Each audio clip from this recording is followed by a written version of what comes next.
They say power can buy anything except the one thing it secretly craves: love.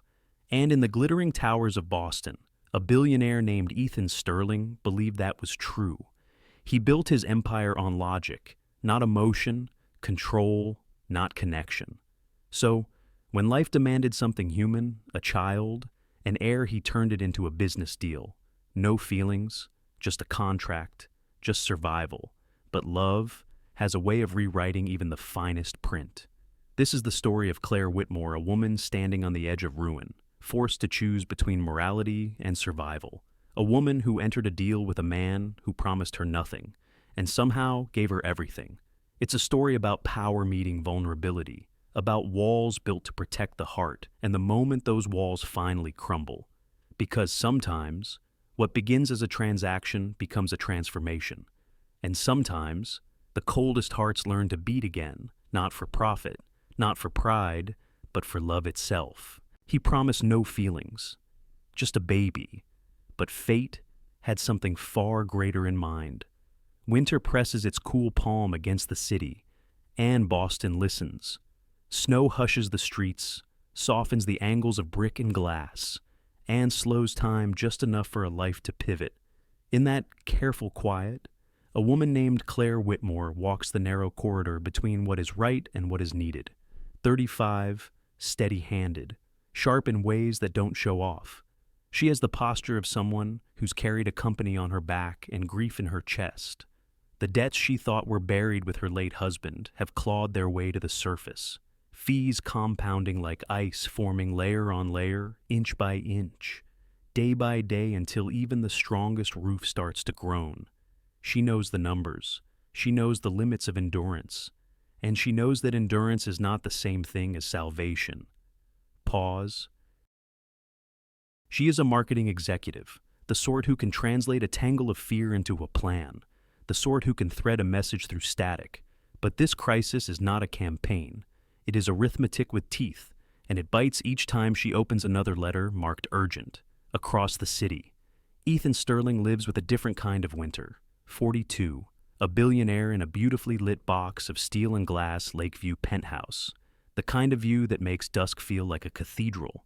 He is brilliant, efficient, and emotionally disciplined in a way that passes for safety. Widowed young, he learned to shut doors silently, to streamline his days, to subtract variables that carry pain.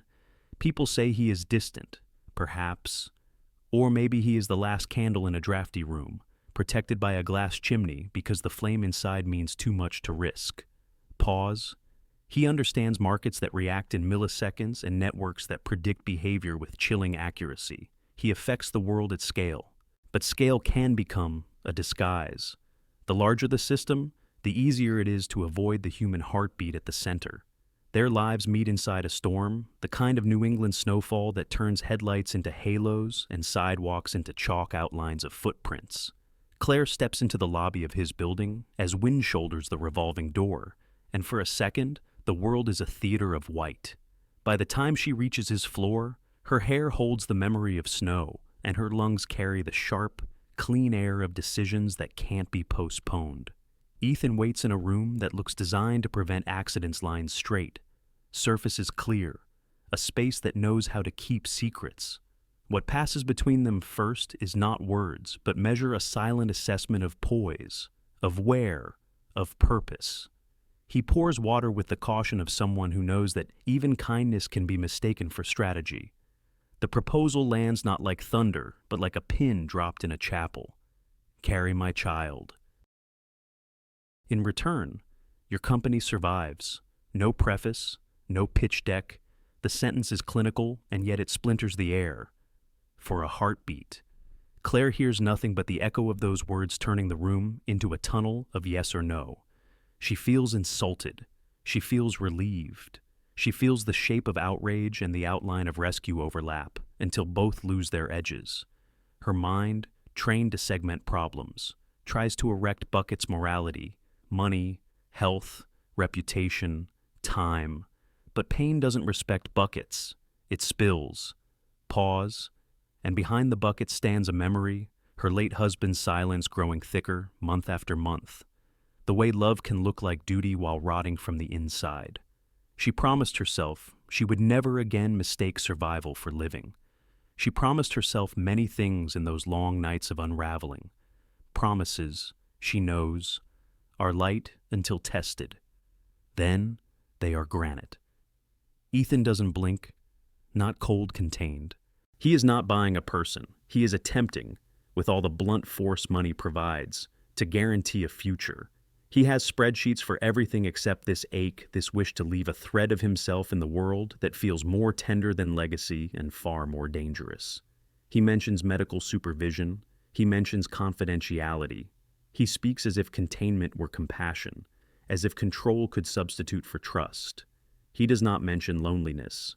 He does not mention the nights when his heart stutters, arrhythmia tapping an unpredictable rhythm that keeps honest sleep at a distance. He measures risk because he can't measure love. Pause. The snow keeps falling. The omniscient view hours sees both a woman cornered by debt not of her making, and a man fenced in by grief not of his choosing. We see how winter simplifies a landscape until decisions look stark, monochrome, almost moral by default. We see how two private catastrophes can create a corridor where improbable agreements feel weirdly humane. But seeing does not absolve. For Claire, the contract is a mirror. In it, she studies her own face, competent, tired, resourceful, afraid. She weighs who she wants to be against what she must do to keep jobs on payroll, to keep the lights on, to keep years of work from evaporating like breath on cold glass. Her mind is pragmatic. Her heart is loud.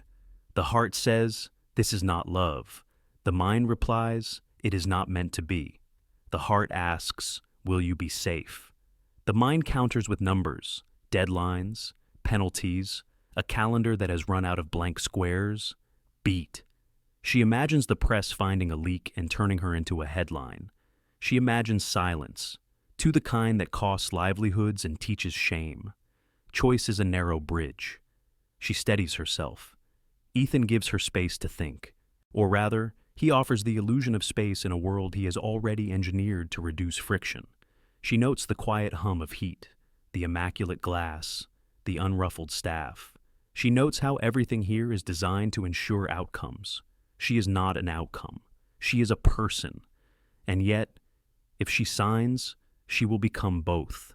She closes her eyes, and in that private darkness, she places a hand over her own pulse like a metronome, slow, steady, present. She considers the medical realities, the ethical tangles, the intimacy of a decision that will live inside her cell to cell, day to day. She knows the difference between a transaction and a vow.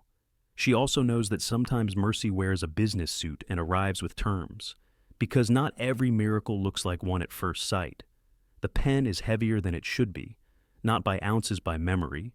She sees her late husband's name on old forms, the signatures that co-signed her into nights of arithmetic. She hears the words that never came. "I'm sorry. I see you. I won't leave you to carry this alone." She realizes she is not signing for a man or for a headline. She is signing for a staff that trusts her, for the years she invested, for the possibility that out of something arranged and antiseptic, a human truth might still grow. Not romance. Not yet. Perhaps only kindness. Perhaps not even that. But a path forward in a month full of locked doors.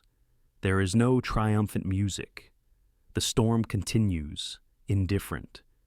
Ethan watches without triumph, without relief, as if he understands that victory has a cost ledger too. Claire presses her name into the paper. The ink settles like a footprint in fresh snow, visible, irrevocable, surprisingly quiet. She exhales and only then realizes she'd been holding her breath for most of the day. The contract does not warm the room. It does not thaw the fear. But it gives the night a direction.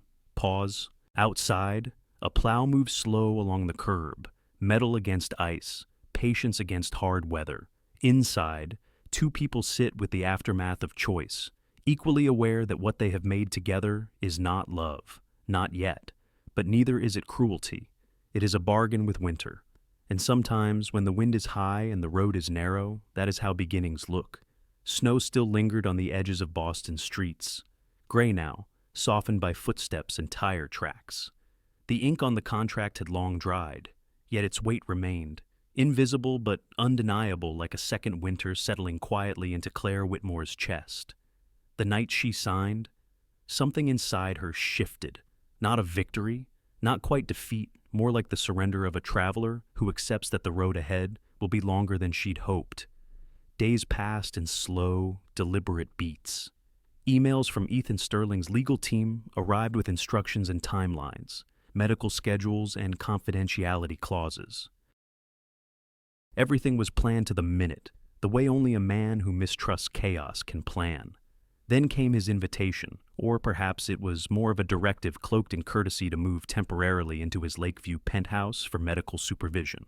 For Claire, the word penthouse carried a foreign chill. She imagined glass walls, precise furniture, the kind of silence that swallows sound rather than welcomes it. But practicality overruled discomfort. Her doctor agreed. The medical team was ready. And the contract required it. So, one icy afternoon, she packed the essentials: a suitcase, her favorite mug, a worn leather notebook, and the quiet hope that she could survive not only the procedure, but the proximity to the man who had rewritten her fate with a single sentence. Ethan met her at the entrance himself. No assistance, no corporate formality. He simply stood there, tall against the backdrop of the city skyline, the winter light silvering his hair at the temples. For the first time, she noticed how solitude clung to him, not like arrogance, but like armor polished smooth from years of wear. "Welcome, Claire," he said. His voice was calm, practiced, yet softer than she expected. The penthouse looked exactly as she'd imagined: sleek, immaculate, a museum curated for function. Every object had purpose, every surface gleamed, yet beneath that perfection pulsed a strange loneliness, the kind that no amount of wealth could disguise. The room smelled faintly of cedar and quiet. Claire wondered when laughter had last lived here. That first night, she couldn't sleep. The hum of the city below seemed too far away, the bed too large. She stared at the ceiling and tried to remember why she had agreed to this, to live inside another person's design, to let her body become the vessel for a stranger's wish. Then she reminded herself it wasn't for him. It was for survival, for a future she might still build on her own terms. In the morning, the smell of coffee found her. She followed it to the kitchen, where Ethan stood in shirt sleeves, pouring 2 cups as if the act itself were a foreign ritual. The air between them carried a kind of careful politeness, the truce between 2 people bound by an agreement too intimate to name. "Milk, sugar?" he asked. "Black," she replied, then added with a faint smile, "Simpler that way." He nodded, as though simplicity were something he both admired and feared. He handed her the cup without meeting her eyes. His movements were precise, too precise, like someone measuring control in ounces. Yet in that small exchange, something gentle flickered, a tenderness under heavy supervision. They sat at opposite ends of the counter, the silence between them neither hostile nor warm, just cautious. Ethan's world was one of precision, a clockwork life where everything had its slot and purpose. Claire's presence unsettled that rhythm. She noticed the smallest things, the way he straightened a napkin before sitting, how he paused before every sentence as if filtering emotion through logic. Still, she saw signs of wear, the faint fatigue shadowing his eyes, the slight tremor in his hand when he reached for his coffee, the way his breath sometimes caught, as if his own heart hesitated to trust him. It was later that she learned the truth. His heart, brilliant, disciplined, overworked, was betraying him. An arrhythmia, his doctor called it, a flutter, a misfire, a reminder that even the most controlled systems have fragile wiring. That night, Claire found herself writing in her notebook, a habit she'd abandoned years ago. She wrote not about the contract or the penthouse, but about what she saw when Ethan thought no one was looking: the quiet exhaustion, the small courtesies, the loneliness that followed him like a shadow stitched too close. Her handwriting was slower now, more deliberate. Each word carried empathy she hadn't planned to feel. She didn't pity him. Pity was too simple. What she felt was recognition, the understanding that isolation wears many faces. His came wrapped in success and skyscrapers, hers in unpaid bills and lost sleep. Yet both were shaped by fear. In the pages of that journal, Claire confessed what she couldn't say aloud, that she was beginning to see the man behind the deal. Not the billionaire who negotiated terms, but the widower who still set 2 plates on the table out of habit. The man who stood too long at the window after midnight, his reflection framed by city lights, waiting for something or someone that would not return. One morning, she caught him at the piano. The sound was soft, hesitant, as if memory itself had to be coaxed. He stopped when he saw her in the doorway, almost embarrassed. "It helps with concentration," he said, though his fingers trembled slightly when they left the keys. Claire smiled faintly. "It helps with breathing too," she whispered, and for a moment, the space between them felt human again. Days turned into weeks. Their conversations deepened in small increments, never forced, always measured. She learned he preferred mornings to nights, that he read biographies of inventors, and that his late wife had been a painter. There were no photos of her in sight, just a single abstract painting on the wall.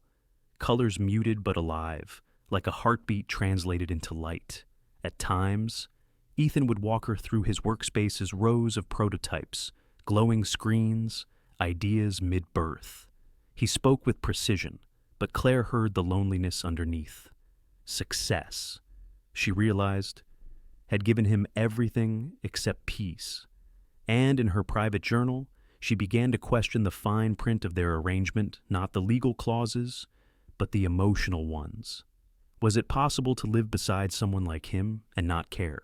To see the fractures beneath the brilliance and not reach out? She didn't know. But empathy, once awakened, does not return to sleep easily. The omniscient truth is this: the human heart rarely abides by contracts. It rebels quietly, in gestures and silences, in the simple act of one person pouring coffee for another, awkward but sincere. As winter began to yield to spring, Claire noticed the light shifting across the glass walls of the penthouse. It no longer felt like a place of confinement, but of transition, a halfway house between 2 versions of herself, the one who signed for survival and the one who might one day choose for love. She didn't tell Ethan that she had started writing again. She didn't need to.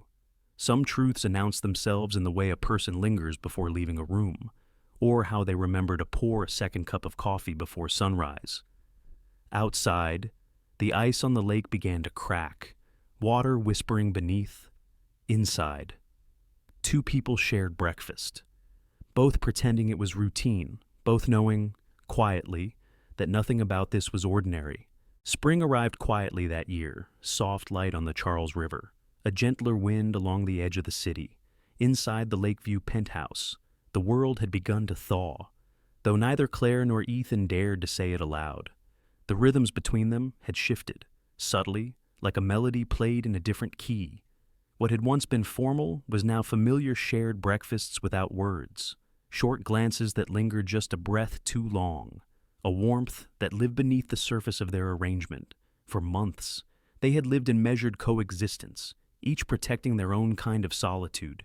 Yet closeness, like spring, is patient but unstoppable. It grows in the unguarded hours, in the way he waited outside the doctor's office, pretending to read a report while really listening for her laughter, in the way she left his coffee exactly the way he liked it, without needing to ask, and in the way silence between them no longer felt like distance, but rest. When her next medical checkup was scheduled in New York, Ethan insisted on coming along. His reasoning was practical monitoring, safety, protocol, but the truth, unspoken, was far less clinical. He wanted to be near her. He told himself it was responsibility. The omniscient truth, it was care, thinly disguised. They left Boston under a heavy sky, clouds already stitching the outline of a storm. At the airport, The wind pressed against the glass, the kind that speaks of delays before the announcements do. Claire wore her calm like armor. Ethan carried his tension in silence. When the flight was finally grounded, a hotel became their compromise. One suite, 2 rooms, separated by a door that would prove more symbolic than sufficient. The suite overlooked a restless city street slick with rain, lights blurring into reflections. Ethan ordered room service. Claire accepted, though neither of them were truly hungry. They ate quietly, the hum of thunder filling the spaces between their words. She caught herself studying him, noticing things she hadn't before: the tired slope of his shoulders, the faint scar near his temple, the way his voice softened when he asked if she was comfortable. When dinner ended, the storm deepened. The television murmured the weather report, a lullaby for the cautious. Claire moved to the window, watching raindrops chase each other down the glass. "I used to love storms," she said, half to herself. "My husband hated them, said they made him feel trapped. But for me, they always felt honest. Nature doesn't pretend to be calm." Ethan turned from the table, his expression unreadable. "Maybe that's why people fear them," he said softly. "They show us what control can't hide." The remark hung there, fragile and true. Claire looked back at him, the city's reflection trembling across his face. "You think control is everything, don't you?" she asked. He didn't answer right away. Instead, he crossed the room and stood beside her, the distance between them reduced to the width of a breath. "Control keeps things from breaking," he said finally, "or keeps things from living," she replied. The thunder outside cracked like punctuation. For a moment, neither moved. The air felt charged not just with electricity, but with everything unsaid between them. Ethan's hand brushed against hers, not by accident, but not quite on purpose either. It was the kind of touch that wakes every sleeping nerve, the kind that feels both forbidden and inevitable. He drew back slightly, a flicker of restraint passing over his face. "Claire," he began, voice low, almost warning. She met his gaze. "You don't have to say it," she whispered. "The contract still stands." But in that instant, the contract felt smaller than the room, smaller than the silence that followed. What bound them now wasn't paper, it was recognition. 2 people carrying grief in different shapes, finding in each other a reflection they hadn't expected. Later that night, when the storm refused to quiet, they sat together on the couch, the dim light from a single lamp painting them in amber tones. Conversation began as a way to fill the noise, but quickly deepened. They spoke of loss, the kind that lingers, the kind that teaches you to flinch at tenderness. Ethan told her about the first time his heart had faltered, how he'd woken in the hospital and realized that survival doesn't guarantee living. Claire spoke about the night she'd signed the contract, how she'd felt both rescued and reduced. Words, once guarded, came freely. The walls that had defined their arrangement began to blur. At one point, Claire laughed softly, an unplanned sound that startled them both. "Do you ever think," she said, "that maybe what we're both afraid of isn't loss, but being seen too clearly?" Ethan looked at her then. Really looked. "Maybe," he said. But being seen might be the only way back. The moment stretched, delicate and dangerous. His hand reached toward her face, stopping inches from her cheek. She didn't move away. The world outside disappeared into rain and thunder, leaving only the quiet rhythm of 2 people remembering how it feels to want something beyond survival. Then pause, he pulled back, just enough to break the spell. "I shouldn't," he murmured, almost to himself. "I know," she said. Her voice trembled, not from fear but from the ache of understanding. The distance returned, but something had shifted. The air no longer held the safety of boundaries. The line between them, so carefully drawn in ink and ethics, had been crossed, even if their lips never met.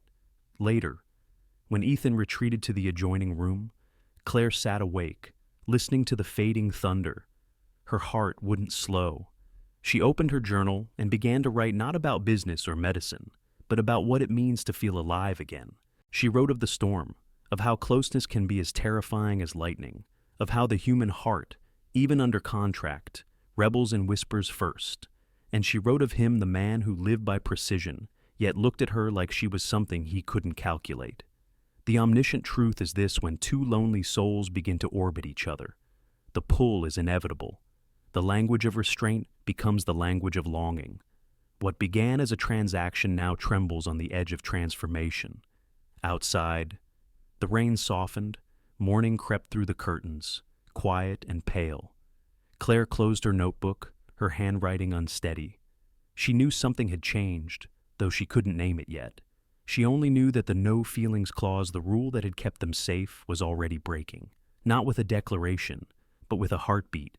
And as dawn touched the city, Claire realized that the most dangerous storms are not the ones that rage outside, but the ones we invite in. When dawn finally came after that long night of thunder, Boston felt washed clean, as if the storm had rinsed both the city and the fragile space between Claire and Ethan. Neither mentioned what had almost happened, the near kiss, the pulse that had betrayed them both, but something unspoken lingered, soft as fog and twice as hard to grasp. In the days that followed, life resumed its rhythm, but not its old cadence.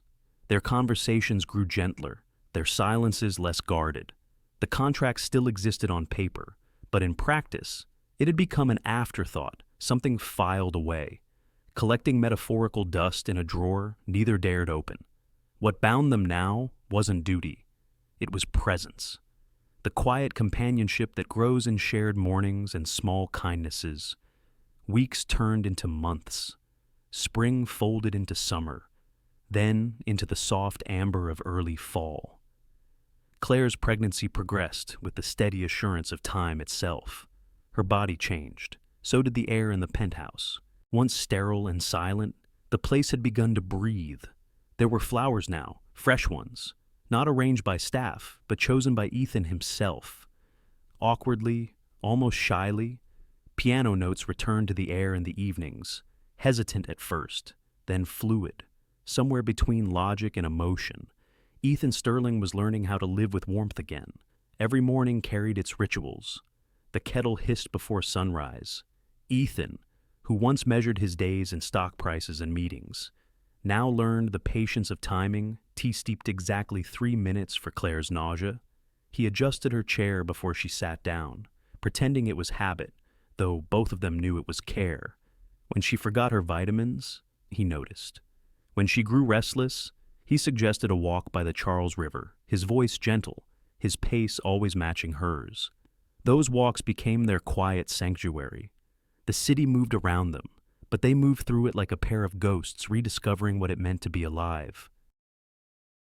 Claire would pause near the water's edge, one hand resting on her growing belly, watching the current slide beneath the bridges. Ethan stood beside her, hands in pockets, eyes on the horizon. Sometimes they talked about music, about memory, about the absurdity of fate. Sometimes they said nothing, letting the rhythm of footsteps fill the space where words might wound. She began to notice things about him, small revelations that came without warning. The way he flinched at hospital sirens in the distance. The way his hand sometimes drifted to his chest when he thought no one was looking, as if to confirm his own heart was still keeping pace. The way he changed the subject whenever she mentioned his late wife's name, the ghost that still lived, quietly but insistently, in every corner of his home. In her journal, Claire wrote of it with tenderness, not judgment. He's not cold, she scribbled one evening. He's afraid. There's a difference. Ethan's fear wasn't dramatic. It was disciplined, controlled. It lived in his posture, in his precise way of keeping a chair's distance from her at dinner, in his refusal to call her by anything softer than Claire. Yet there were moments when the armor cracked, when he reached to steady her on the stairs, when his laughter rare, unexpected escape before he could stop it, when she caught him looking at her with a mix of awe and disbelief, as if warmth itself were a foreign language he was learning to pronounce. One night, near the end of her second trimester, the city was quiet except for the faint echo of piano music. Ethan was playing again, not the crisp, mechanical notes of habit, but something slower, more fragile. Claire listened from the couch, her eyes closed, one hand resting over her stomach. The melody seemed to drift through the air like memory unwritten, unplanned. When the last chord faded, he turned toward her. "I used to play for her," he said softly, not meeting her eyes. "My wife. She loved Debussy. After she died, I stopped. I thought if I didn't touch the keys, I could freeze time." Claire's voice was a whisper. And now he hesitated. "Now I think maybe time needs to move again." She didn't reply. She didn't have to. The silence between them felt full, almost holy. In that moment, she understood something she hadn't before. His control, his distance, his insistence on structure. It wasn't arrogance, it was survival. The kind of self-discipline born from guilt that runs deeper than logic. He had lost someone he loved and blamed himself for still being alive. Every calculated breath, every guarded smile was an act of penance. And yet, there he was, pouring her tea, walking with her by the river, relearning music note by note. Love, she thought, might not announce itself with grand gestures. Sometimes it arrives disguised as care. As the months unfolded, their shared life took on the softness of routine. Breakfasts with sunlight spilling through tall windows. Evenings filled with the quiet turning of pages. The occasional murmur of conversation. They became two constellations orbiting closer, drawn by a gravity neither had signed for, but both had begun to need. Still, neither spoke of it. Words felt too fragile, too final. The unspoken connection was safer, more sacred in its silence. A look across the room meant more than a sentence ever could. A touch brief, accidental could linger longer than a paragraph. One evening, near the start of winter, Claire sat by the fire, lost in thought. The twins kicked for the first time small, fluttering movements that startled her into laughter. Ethan turned from his work, startled himself. They're real," she said, eyes bright. "They're saying hello." Something in him softened completely then. He crossed the room, slowly, as if afraid the moment might vanish if he moved too fast. For a long second, he just stood there, his hand hovering uncertainly before he asked, "May I?" Claire nodded. When his palm touched her belly, the world seemed to still. He felt the faintest movement beneath his hand life, new and unrepeatable. His breath caught. For once, there was no calculation, no reserve, just awe. The fire crackled softly. Claire watched him, her heart tightening with something she couldn't yet name. For Ethan Sterling, that touch was more than contact, it was surrender. A wordless admission, that pause. Outside, the snow had begun again, quiet and unassuming. Inside, warmth held its ground. The unspoken had become understood, and though neither said it aloud, both knew that the line they'd crossed months ago had become something gentler, something enduring like the faint heartbeat beneath his hand, steady and sure. Winter returned quietly, as if it had been waiting just outside the door. The air over the Charles River grew sharp again, and frost traced delicate veins across the penthouse windows. Inside, life had found a gentle rhythm, warm tea, quiet music, the slow miracle of Claire's growing belly. The world beyond those walls had faded into something distant, something manageable. Ethan and Claire had built a fragile peace between them, not through declarations, but through gestures, the way he draped a blanket over her shoulders without a word, the way she left notes for him beside the coffee pot. They existed in a kind of suspended season, neither strangers nor lovers, yet bound by something deeper than either label could hold. But peace, as life often reminds us, rarely stays unchallenged. The past has a way of finding doorways left ajar. It arrived one morning in early December, carried by the sound of polished heels on marble. Ethan's assistant called ahead. His sister, Margaret Sterling, was on her way up. No warning, no pleasantries, just the clipped tone of family obligation. When the elevator doors opened, the temperature in the room seemed to drop a few degrees. Margaret was elegance carved from ice mid-40s, impeccably dressed, her presence commanding but cold. Her resemblance to Ethan was undeniable, the same sharp eyes, the same precision, but where his restraint felt like self-protection, hers felt like judgment, refined into art. "Margaret?" Ethan greeted, his voice low, steady. "This is Claire." Margaret's gaze swept over Claire slowly, as if reading a resume she had already decided to reject. "So," she said after a pause, "you're the one everyone's whispering about." Claire straightened her shoulders. "I suppose that depends on what they're saying." The faintest smile touched Margaret's lips, more smirk than warmth. "They're saying my brother has lost his mind, that he's turned his grief into a contract, that you," she tilted her head slightly, "are benefiting quite comfortably from it." Silence filled the room, heavy and precise. Ethan's jaw tightened, but he said nothing. This, Claire realized, was how his family fought elegantly, with words that cut cleaner than knives. She took a slow breath. "I understand why you'd think that," she said, her tone even, "but I didn't come here to benefit. I came here to help him build something he thought he'd lost." Margaret's eyes narrowed. "And what is that?" "Exactly hope," Claire said simply. The word landed softly, but it carried weight. Margaret blinked once, just once, before turning away, as though deflection could disguise discomfort. "Hope," she repeated, her voice a little quieter. "My brother always had a talent for confusing charity with emotion." Ethan's patience cracked. "That's enough! Margaret!" She turned on him, her composure flaring into something brittle. "Enough! You've spent years shutting us out. Ethan, you buried yourself in work while Mom was dying. You didn't even come home until the funeral." Her voice trembled, just slightly, before sharpening again. "And now you think you can fix everything by paying a stranger to give you the family you lost." The room stilled. Claire felt the words hit him like a physical blow, though he barely moved. Only his eyes, those quiet, disciplined eyes, betrayed the wound. Margaret exhaled, regaining her composure, then looked at Claire again. "Don't take it personally," she said.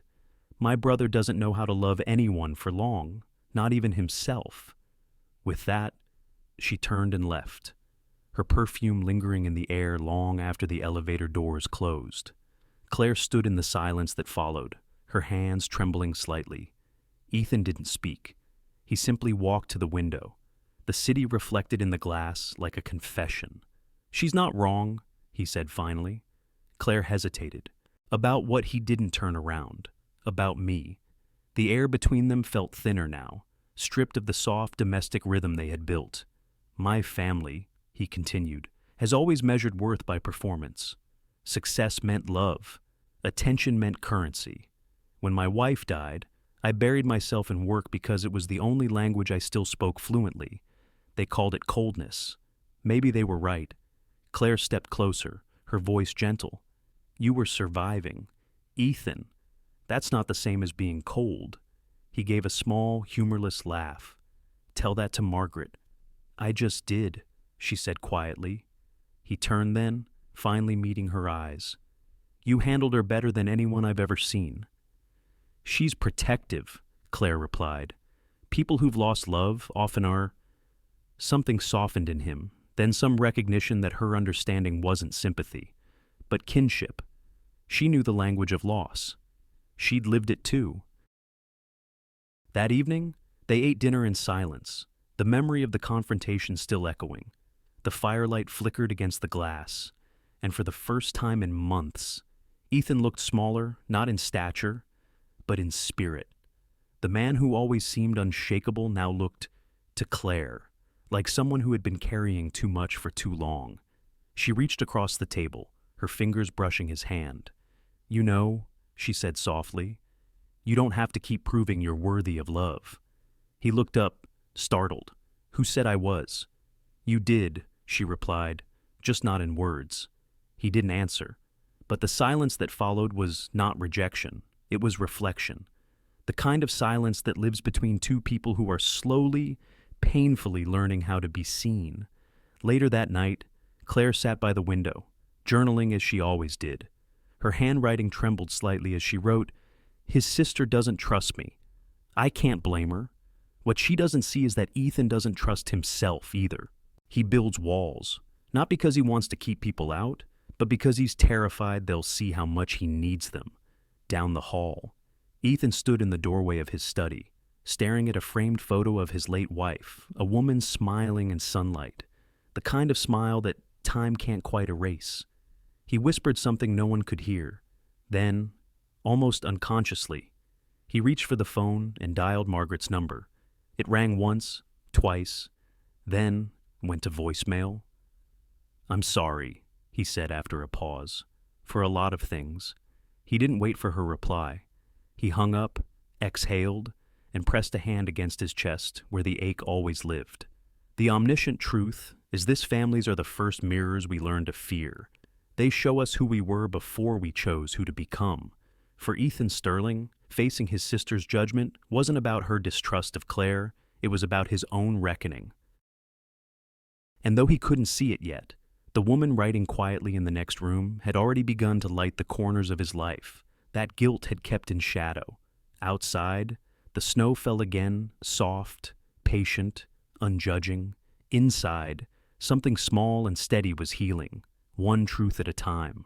Snow lingered longer that winter, clinging to the city like a secret that refused to melt. Inside the Lakeview penthouse, life settled once more into a delicate rhythm, fragile but familiar. After Margaret's visit, something had shifted in Ethan. He spoke less, but when he did, his words carried a new kind of weight. The edges of defensiveness had softened, replaced by reflection. And Claire, though wary, felt the faint warmth of trust beginning to take root between them. Still, peace rarely survives the outside world. What grows in quiet is often tested by noise. It began with whispers, the kind that travel faster than truth. A tabloid headline first, then a rumor picked up by gossip sites, Sterling's surrogate billionaire, CEO's secret arrangement, within hours. The story spread through every media outlet that fed on scandal. Photographs appeared, blurry shots of Claire leaving a clinic, Ethan's car idling at the curb. The captions wrote their own story: power, money, morality. By noon, Ethan's office was in crisis mode. His PR team crowded the glass conference room, voices overlapping like static. "We can't control the narrative anymore," one said. "You need to make it look legitimate." Another chimed in. "An engagement announcement would stabilize public perception. It gives us a framework." Ethan listened in silence, his expression carved from stone. Only when they fell quiet did he say, "You mean it gives you a headline?" "Sir," his publicist replied carefully, "in your position, optics are reality." By the time he returned home that evening, Claire was already aware.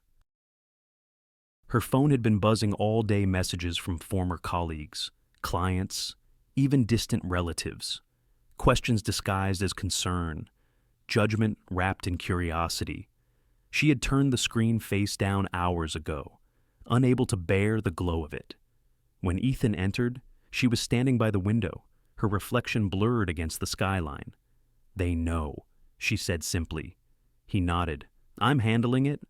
Her laugh was quiet, bitter around the edges. "Handling it? That's what this is for you, isn't it? Just another problem to manage?" His jaw tightened. "It's damage control." "Claire, you don't understand how vicious the media can be." "I understand humiliation," she said. "I understand being turned into a headline I never asked for." He stepped closer, lowering his voice as if reasoning could still work between them. "This will pass. We just need to announce an engagement temporarily until things calm down. It's protection, nothing more." She turned to face him then, eyes bright with disbelief. "Protection? You want to fake an engagement to protect you or to protect your brand?" His composure wavered. "To protect you," he said.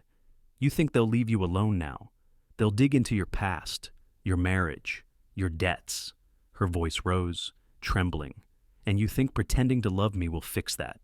You can't manage people's hearts like your company portfolio." That silenced him. For a second, the air itself seemed to recoil. When he finally spoke, his voice was quiet but sharp. and you can't survive in my world without protection." The words landed hard, not cruel, but coldly honest. The truth inside them hurt more than the tone. Claire's throat tightened. "Maybe your world isn't one I should survive in." Ethan looked away, the muscles in his jaw moving as if he were chewing back regret.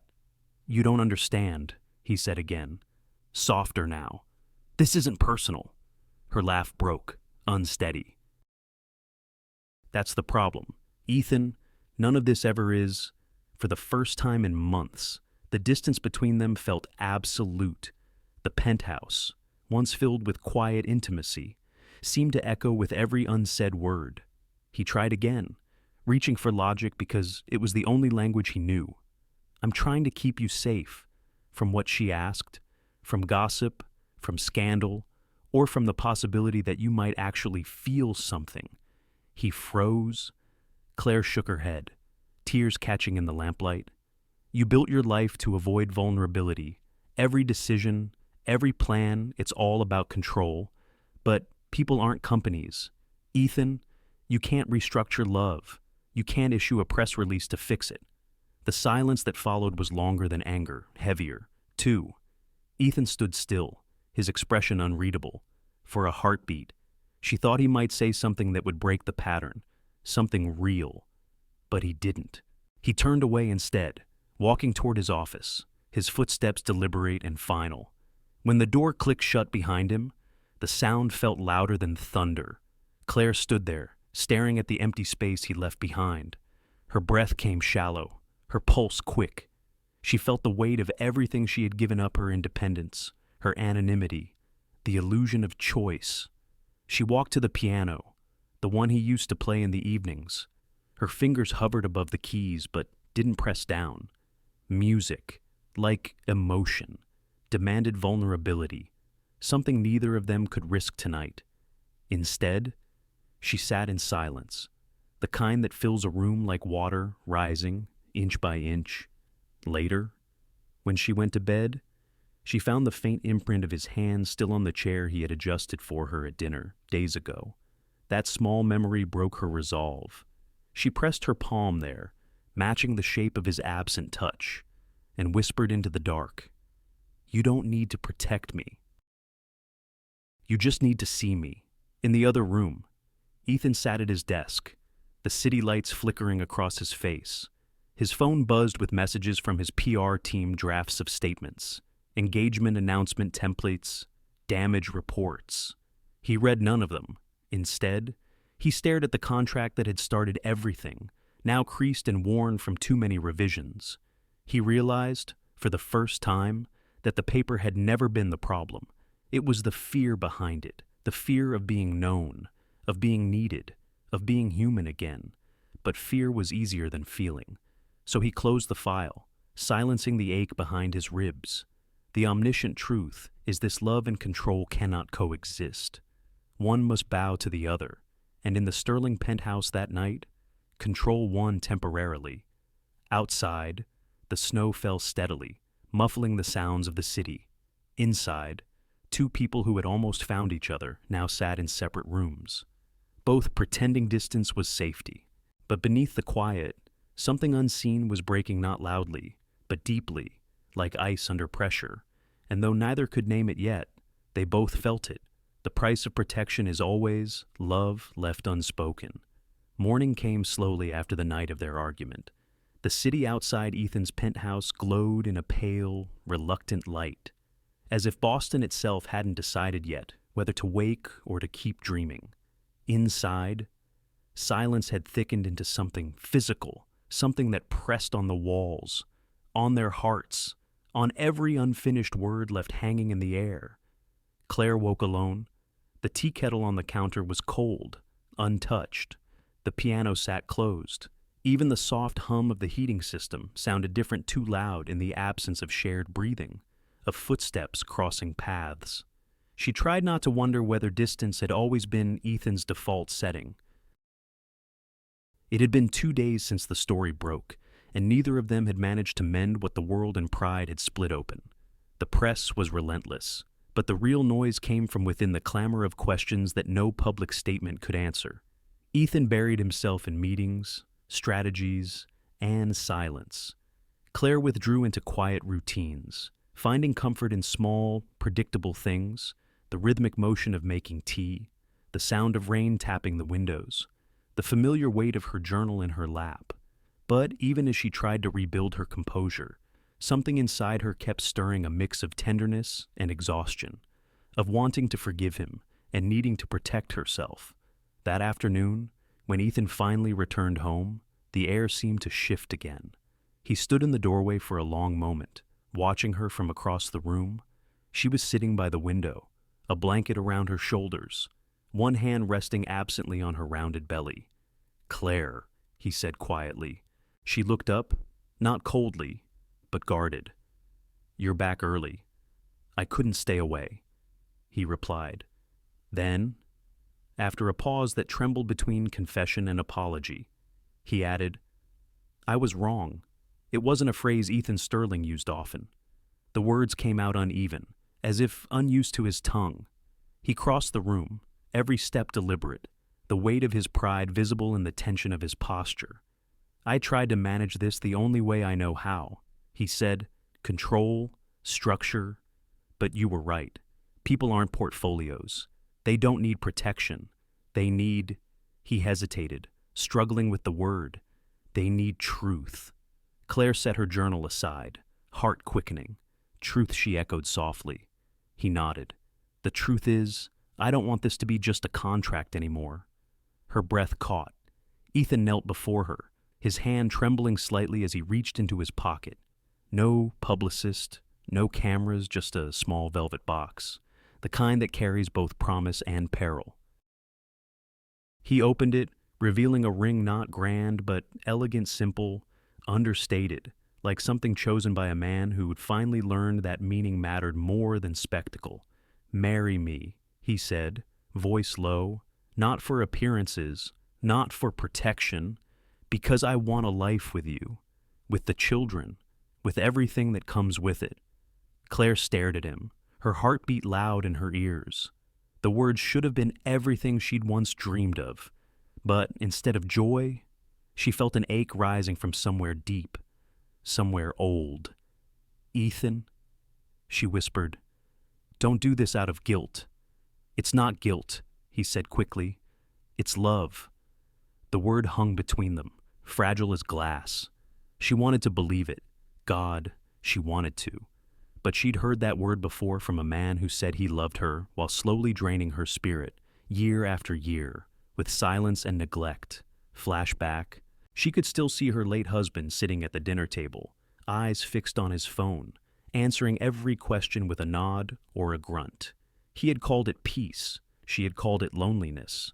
She remembered the night she told him she felt invisible, and he'd smiled faintly, kissed her forehead, and said, "You think too much." She had sworn, then, never to mistake captivity for love again. End flashback. "I can't be owned again," she said softly, her voice trembling but firm. Ethan froze. The pain in his eyes was sharp, immediate. "That's not what I'm offering, isn't it?" she asked gently. "You're asking me to move from one arrangement to another, to turn something complicated into something official. But love isn't a correction. Ethan, it's a choice. And right now, I don't know if I'm choosing you, or the safety you represent." He looked away, his hands tightening around the box. "You think I don't know the difference between obligation and love. I think you've lived so long behind contracts that you don't know what freedom feels like anymore." Her words were quiet, but they cut deep. Ethan stood, pacing toward the window. The city lights reflected across his face, fractured by the glass. "I've spent my entire life building things that last," he said.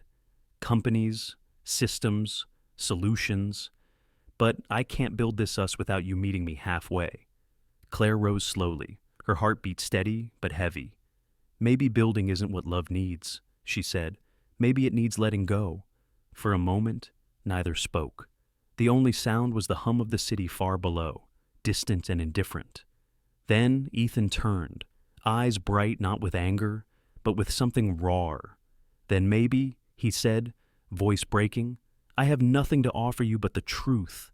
He took a step closer, his gaze unwavering. I can't stop loving you. The words reached her like the first crack in a frozen river, quiet, startling, real. But it was too much, too soon. Her throat tightened, her eyes burned. Ethan, she began, but the rest of her sentence dissolved in the space between them. He exhaled, slow and unsteady, as if letting go of something he'd been holding for years. You don't have to say anything, he whispered. I just needed you to know. And then he turned, walking toward the door. The sound of it closing behind him echoed through the penthouse like the final note of a song that had ended too soon. Claire stood motionless, her hands resting on the curve of her stomach, where life still fluttered gently beneath her skin. She thought of everything they had built and everything they had broken. Love, she realized, was not a contract or a confession. It was a risk. And for now, both of them were still too afraid to take it. Outside, the wind swept through the city streets, carrying snow across the glass towers of Boston. Inside, a woman stood in silence, her heart torn between safety and surrender. And somewhere in that quiet distance, a man walked into the night, his love unspoken no longer, his hope still fragile but alive. The omniscient truth is this: every breaking point is also a beginning, but only time decides which one it will be. That night lingered in Claire's memory like smoke, visible, then gone, but with a scent that refused to fade.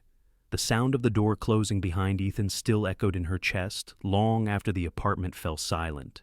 He had walked away not in anger, but in something far heavier: resignation. And the silence he left behind was not peace, it was absence. The next morning, sunlight slipped between the curtains, indifferent to heartbreak.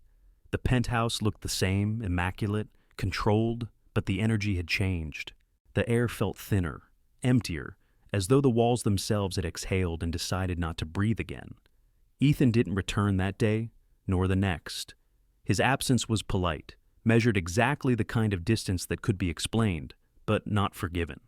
A few days later, a quiet arrangement appeared, her belongings carefully packed, her doctor's notes transferred, her new living space prepared. No message, no phone call, only a letter in his handwriting, folded once and tucked into the envelope on the counter.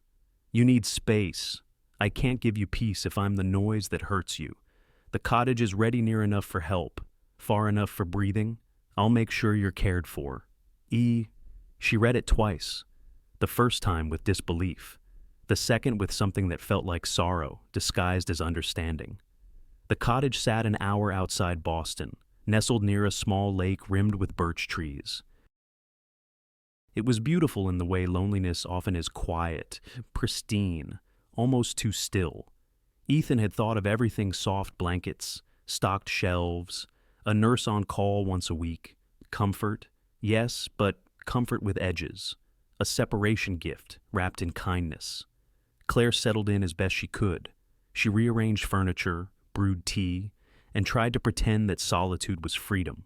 On good days, she almost believed it. On bad days, it felt like exile dressed in flowers. Every morning, an email arrived at the same time, 7:03 m. sharp. Ethan's updates, medical reports, doctor notes, a brief line or two about her progress, heart rate steady, nutrition levels good, always precise, never personal. He never called, never asked how she felt beyond the measurable. She tried not to read between the lines, but her heart insisted on it. Each message sounded like a whisper from someone who cared too much to stay close and too little to let go. Sometimes, she typed replies she never sent. I miss the piano. Do you still drink your coffee black? The baby's kicked today. Delete, delete, delete. Days blurred into weeks. The lake froze, then thawed again. Claire found herself talking to the silence more often than she liked to admit. She told herself she was fine, that this distance was what she had wanted: independence, autonomy, air. But independence, she discovered, could be lonely company. At night, when the house creaked and the wind rattled the shutters, she would lie awake, listening to her own pulse. Inside her, life moved steady, miraculous, insistent. The twins kicked at odd hours, a private reminder that she wasn't truly alone. "Hello, little ones," she would whisper into the dark. "You're safe. You're loved." She paused then, her throat tightening. "At least, I'm trying to learn how to love you right, without fear." Her voice trembled. "I hope you never inherit my fear of being loved." The words hung in the air long after she stopped speaking. They weren't just for the babies, they were a confession to herself, a reckoning with the parts of her heart that still believed love always came with loss. During the day, she wrote in her journal, the same one that had followed her through every stage of this strange journey. Her handwriting had changed. It was slower now, more deliberate. She filled the pages with reflections about courage, about trust, about the way grief sometimes disguises itself as control. "He thinks distance protects us," she wrote one evening, "but distance doesn't heal what silence keeps open. I wanted freedom, but what I really wanted was a place where love could exist without power. I don't know if that place exists for us." Ethan, in his own way, was suffering too. He worked longer hours, though nothing demanded it. The PR storm had faded, but his mind was stormless only in appearance. In truth, he checked his phone every night at the same hour, waiting for an email that never came from her. The updates he sent were excuses to connect, to care, without having to face rejection. One evening, he stood by his office window overlooking the city. The lights reflected across the glass, like stars trying to make sense of gravity. He pressed a hand to his chest, his heart still fragile, still unreliable. His doctor had told him to avoid stress, but no one had warned him that love could be the most dangerous stress of all. He thought about calling her. He imagined the sound of her voice steady, calm, the way it always softened his edges. But the thought of hearing her without being able to touch her, to hold her, was unbearable. So, he did what he always did. He wrote, "I hope the lake is calm tonight," he typed, then deleted it. He replaced it with something safer, something distant. Reminder next appointment confirmed for Friday. Meanwhile, at the cottage, Claire's world had become a study in contrasts, mornings filled with light and quiet strength, nights soaked in longing and what-ifs. She spent hours walking by the water, her hands resting on her stomach as she whispered stories to the twins, stories of courage, of love that sometimes hurts before it heals. She told them about their father, but not the headlines or the fortune. She told them about the man who poured her tea exactly right, who played piano when he thought no one was listening, who built walls not to keep people out, but to keep himself from breaking. And as she spoke, she felt something inside her shift again, not quite forgiveness, but understanding. Maybe love wasn't about permanence or perfection. Maybe it was about showing up, even when you didn't know how. That night, before bed, she opened her laptop. The cursor blinked against a blank email draft. She typed slowly, "The babies are strong. The lake is thawing. I hope you're taking care of your heart." She stared at the screen for a long time, then hit save instead of send. The omniscient truth is, this silence can be both a wound and a refuge. It can protect, but it can also starve the soul. And in that quiet winter cottage, Claire Whitmore was learning perhaps for the first time that distance doesn't erase love. It only teaches you what kind of love is worth returning to. Outside, the lake shimmered under the moonlight, patient and still. Inside, a woman rested her hand over her heart, whispering to the life within her and to the one she had left behind. The lake had thawed completely by early spring. Its surface reflected the clouds like a restless mirror, rippling with every gust of wind. In the quiet cottage, Claire's days followed a calm rhythm, measured, predictable, safe. She rose early, brewed tea, and wrote in her journal while the world outside slowly stirred awake.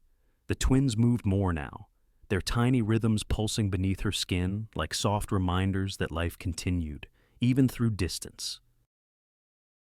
Ethan's emails still came, punctual as clockwork, factual, restrained, always kind in tone but never personal.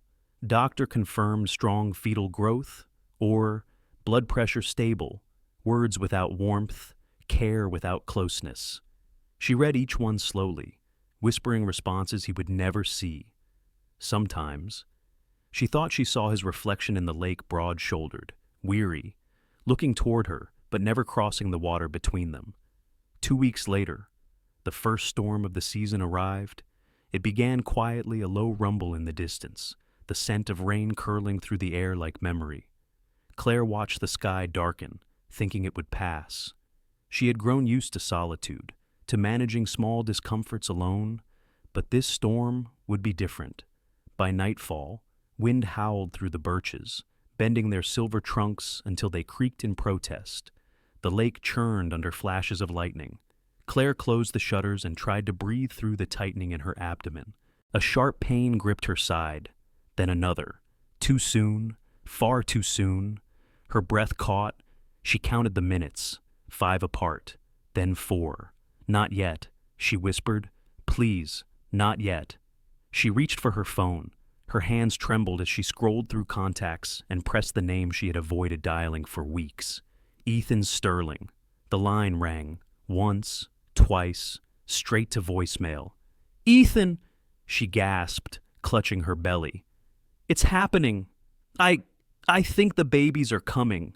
It's too early. Her voice broke. Please, I need you. She hung up, dialed again. Nothing. The storm outside roared louder, drowning out the world. Power flickered, the lights dimmed, then failed completely. Darkness filled the cottage like water rushing in. She found the flashlight and clutched it to her chest, forcing herself to move slowly, carefully. The nearest hospital was 20 miles away. Too far. The road would be flooded by now. Another contraction, sharp, unforgiving. She sank to her knees, the floor cold beneath her palms. Stay calm, she whispered to herself. Breathe. You've survived worse. But this was different. This was life trying to arrive through pain and fear. Across the city, Ethan Sterling sat in a sterile hospital room, heart monitor beeping steadily beside him. The faint scent of antiseptic hung in the air. His doctor spoke softly, explaining the results of his latest cardiac scan. The arrhythmia has progressed, the man said. You're pushing too hard again. Ethan, you need to slow down. He nodded mechanically, hearing but not listening. His mind wasn't here.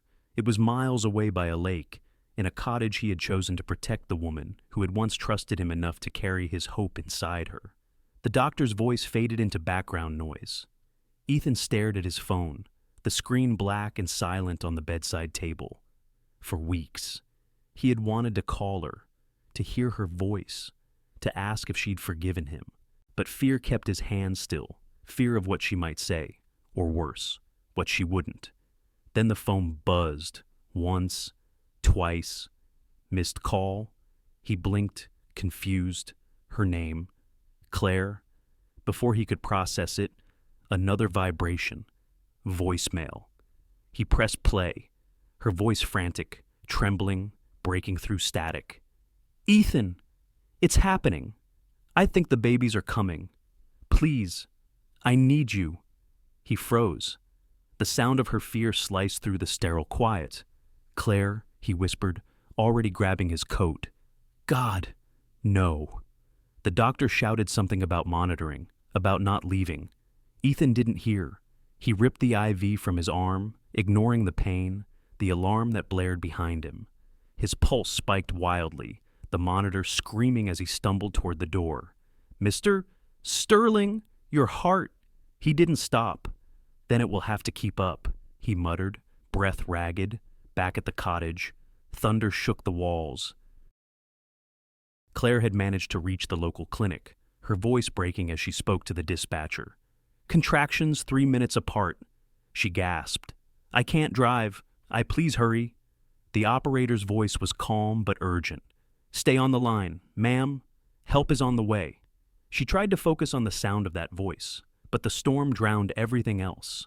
Rain hammered the roof. Lightning split the darkness. and fear rose like a tide she couldn't hold back. "Breathe. Claire," she told herself. "You're not alone. He'll come. He promised." But even as she said it, another voice, the one she tried to ignore, whispered back, "He always leaves when it matters most." She pressed her hands against her belly. "No," she whispered fiercely. "Not this time." Miles away, Ethan's car cut through sheets of rain, tires hissing against the flooded road. His vision blurred, both from the storm and from the erratic rhythm in his chest. His heart thudded unevenly, each beat a warning, but he pressed harder on the accelerator. "Hold on," he muttered into the storm. "Please, Claire, hold on." Every flash of lightning illuminated the empty road ahead. Every shadow on the side looked like her silhouette. His fingers tightened on the wheel. The pain in his chest grew sharper, but he refused to slow down. The omniscient truth is this love often returns in its most desperate form, not in tenderness, but in urgency. It arrives when time runs out, when silence breaks into a cry. At the cottage, Claire felt the first wave of surrender. Her vision blurred, her body trembled. The flashlight rolled from her hand, its beam flickering weakly across the wooden floor. She reached for her phone again, pressing his number one last time. "Please," she whispered, her voice barely audible over the thunder. "Don't leave me now." At that same moment, Ethan's car veered across the slick road. His chest seized, a violent spasm of pain that forced him to the shoulder. He pressed a hand over his heart, gasping, his phone vibrating on the seat beside him, her name glowing against the dark. He reached for it, but his vision swam. The last thing he heard before everything went black was the faint echo of her voice through the storm, pleading, fragile, alive. Then silence. Outside, the world raged on, rain against glass, sirens in the distance, two lives bound by fear, love, and the fragile thread of timing. Neither knew what the next dawn would bring, but fate, cruel and kind in equal measure, was not done with them yet. And somewhere between thunder and heartbeat, between pain and prayer, love itself held its breath, waiting for morning. The storm did not stop that night. It only grew meaner. Wind clawed at the trees, tearing branches loose. Lightning split the sky open again and again, turning the lake into a trembling sheet of silver.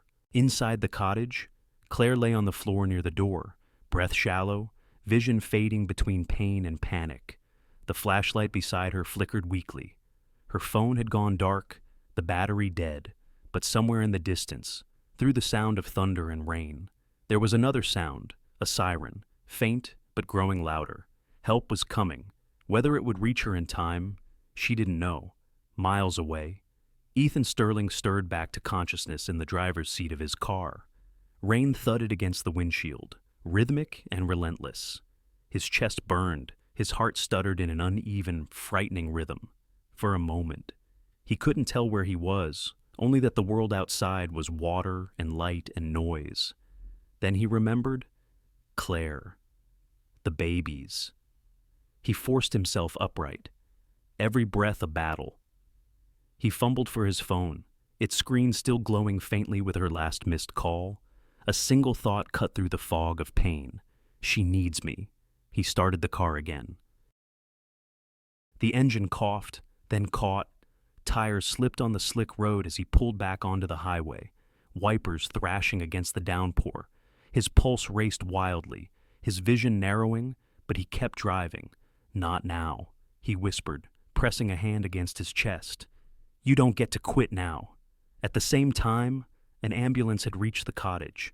Two paramedics burst through the door, guided by the light of their flashlights and the sound of Claire's labored breathing. Her skin was pale, damp with sweat. Her contractions had grown closer, too close. "Ma'am, stay with us," one said gently as they lifted her onto the stretcher. "We're taking you to St. Luke's. Just breathe for me." Deep breaths. Claire tried to speak, but her throat felt heavy. "Ethan, we'll let him know," the medic promised. "Just hang on." As they carried her into the rain, The wind caught her whisper barely a sound, but full of faith and fear. Please, don't let him be too late. The drive to the hospital blurred into chaos. The sirens wailed through the storm, a desperate heartbeat against the dark. Claire drifted in and out of consciousness, pain coming in waves, mingled with flashes of memory, Ethan's hand resting over her belly, his voice, low and careful. "You're safe with me."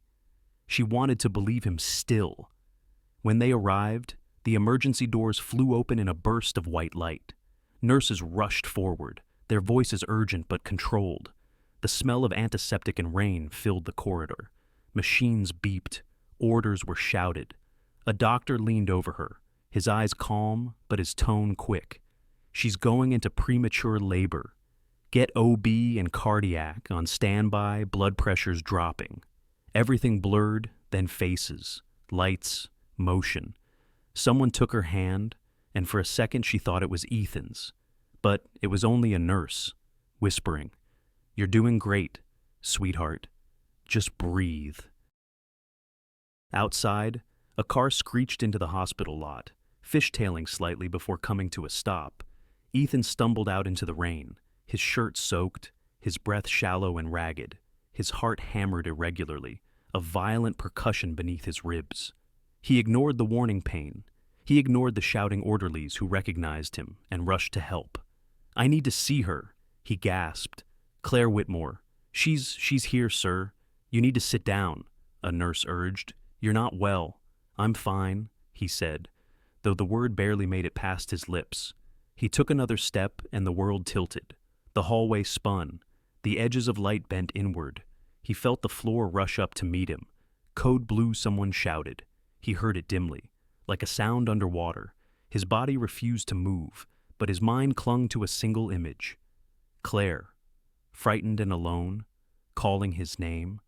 Then nothing but darkness. At that same moment, down the hall, Claire was being wheeled toward the delivery room. Her eyelids fluttered, her consciousness flickering like the overhead lights during a storm surge. Through the blur of movement, she caught sight of something or someone at the far end of the corridor. A figure on the ground, a familiar shape, the sound of shouting. Her breath caught.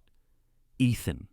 No one answered her directly, but she saw the rush of nurses, the flash of a defibrillator. Panic broke through her exhaustion. "No," she whispered weakly. "Please, not him, not now." A nurse squeezed her hand as they pushed her through the double doors. "Focus on your babies, honey. We've got you both." Her tears blurred everything. The lights, the walls, the faces.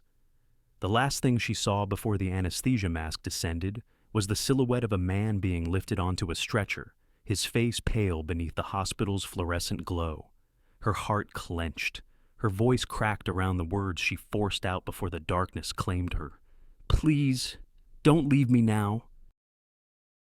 In the operating room next door, doctors worked over Ethan's body with quiet urgency. The monitor screamed in uneven rhythm, flat, then wild, then flat again. The cardiologist barked orders, charged to 200, a shock. His body jerked, still nothing. Again, a second jolt. His pulse stumbled, caught, then fluttered back to life. Weak, but present. "Got him," someone said, relief mixed with exhaustion. Across the wall, the same words echoed in a different tone. "Got them." Two cries broke through the hum of machines, thin, trembling, alive. The twins had come early, but they had come breathing. Hours passed. The storm outside began to fade, its rage replaced by a hesitant calm.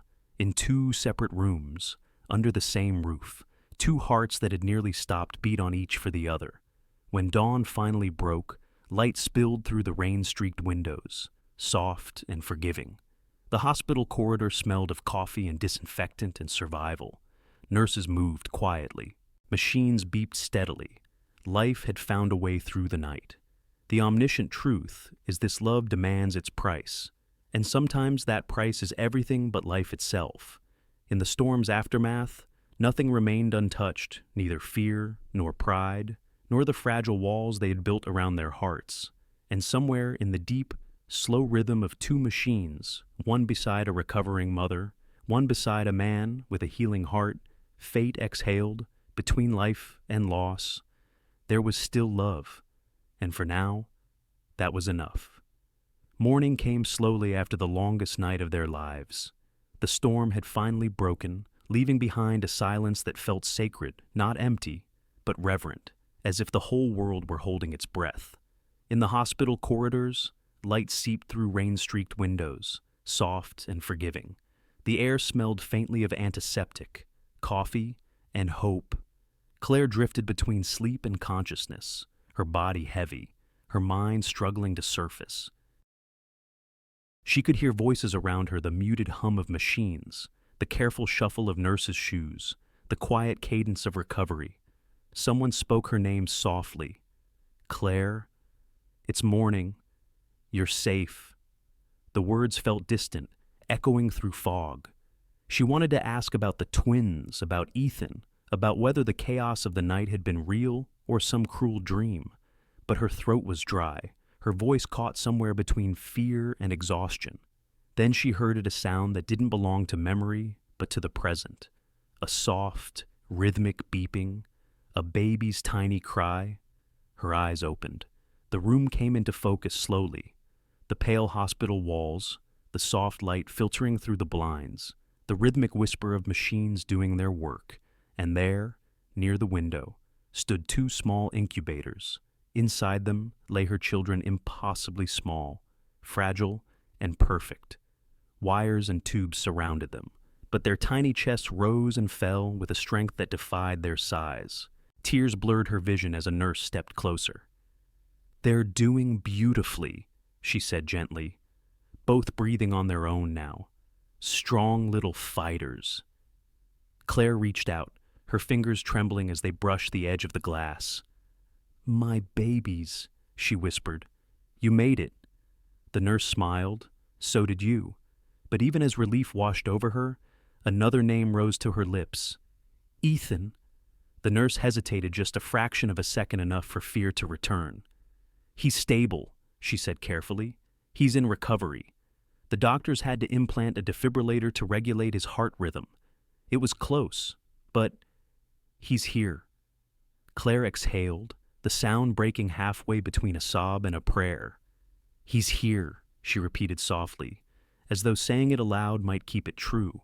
Later that afternoon, when she had regained enough strength to sit upright, the door opened quietly. A familiar figure stood there, cautious and composed, Margaret Sterling.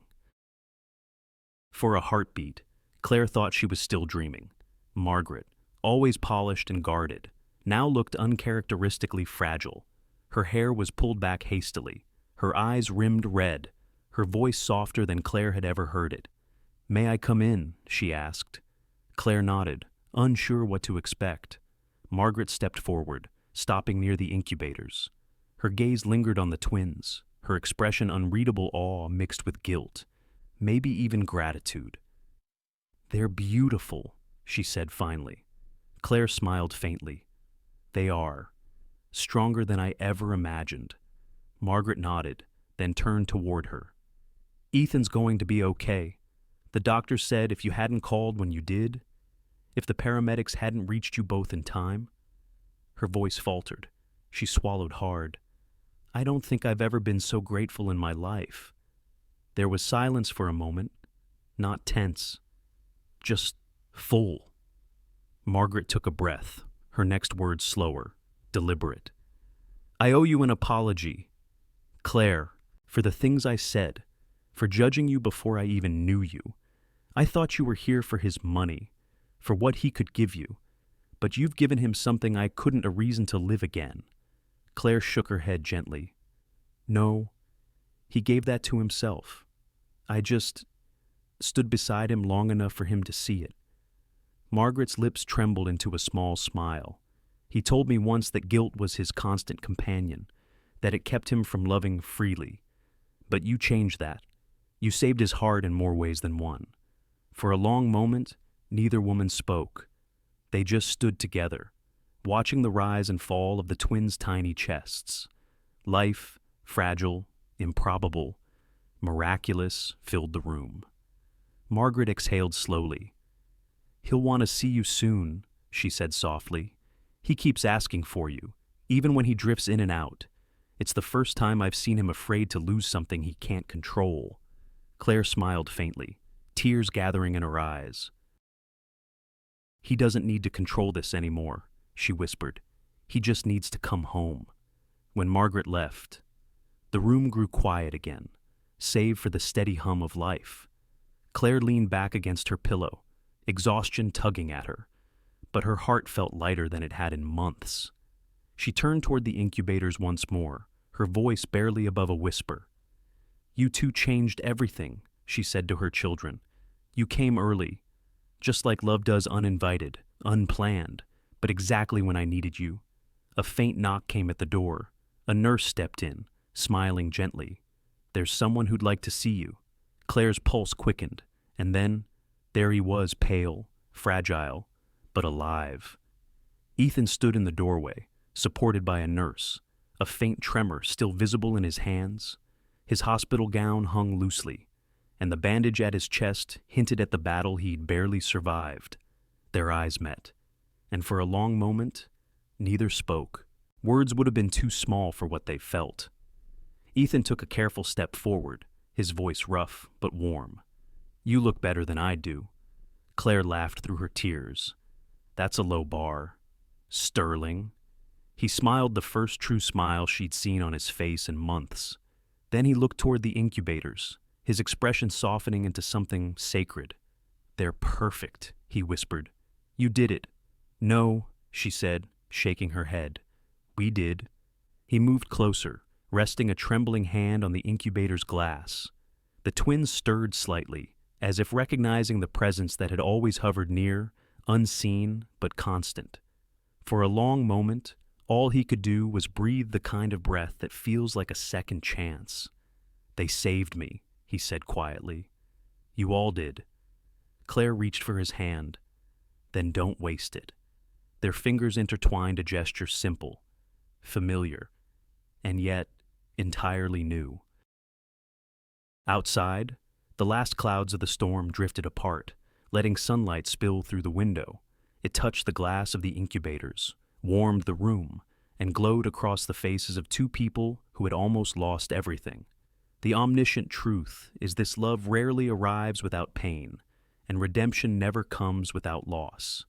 But sometimes, after the storm has taken what it must, it leaves behind something even greater, a reason to begin again. And in that quiet hospital room, surrounded by the fragile heartbeat of new life, Ethan and Claire began again. The days that followed were a blur of gentle recovery, the kind that doesn't come all at once, but inch by inch, like light returning after a long night. The hospital quieted around them. Nurses moved softly. Doctors checked charts with satisfied smiles. And the storm that had nearly ended them both now felt like a memory whispered from another lifetime. Claire spent most of her time in the neonatal unit, watching the twins through the clear walls of their incubators, their tiny fingers curled around hers, impossibly small, impossibly strong. Every rise and fall of their chests was a reminder of survival, of grace found at the very edge of loss. Ethan, meanwhile, was confined to a different wing of the hospital cardiac recovery.